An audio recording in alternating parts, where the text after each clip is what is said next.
नमस्कार भक्तजनों, मैं आपको कार्तिक मास में नित्य सुनी जाने वाली इल्ली गुड़िया की कथा सुना रही हूँ।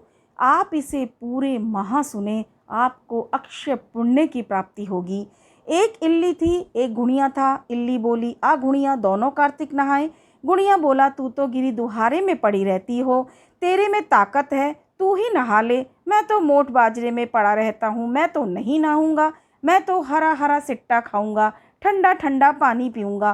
फिर इल्ली तो रोजाना रानी के पल्ले में लगकर नहा आती, गुड़िया नहीं नहाता। कार्तिक उतरते ही पूर्णिमा को दोनों मर गए।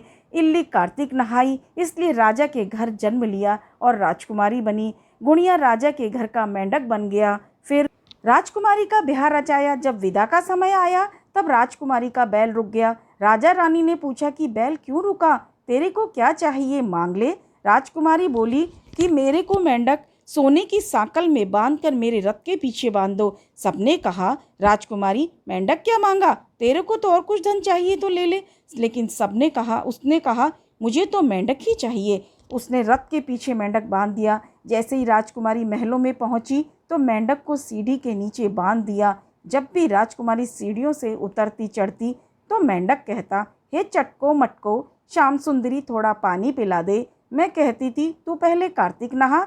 एक दिन राजकुमारी की देवरानी जेठानी ने सुन लिया।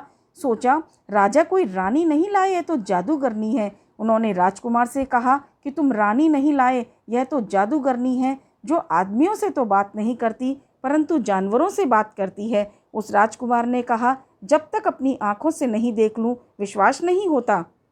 एक दिन राजा छुप कर बैठ गया। राजकुमारी महलों से उतरी तो मेंढक ने वही कहा, रानी ने भी वही जवाब दिया। तब राजा तलवार लेकर खड़ा हो गया और कहा, तू मेंढक से क्या बात करती है, सच्ची बता, नहीं तो तलवार से काट दूंगा।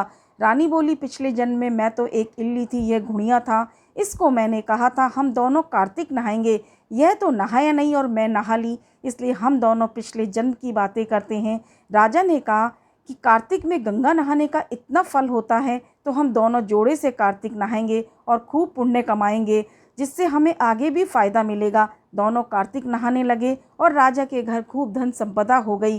हे कार्तिक महाराज, जैसे इल्ली को दिया सबको देना, गुड़िया को दिया ऐसा किसी को मत देना। बोले कार्तिक महाराज की जय, बोले विष्णु भगवान की जय।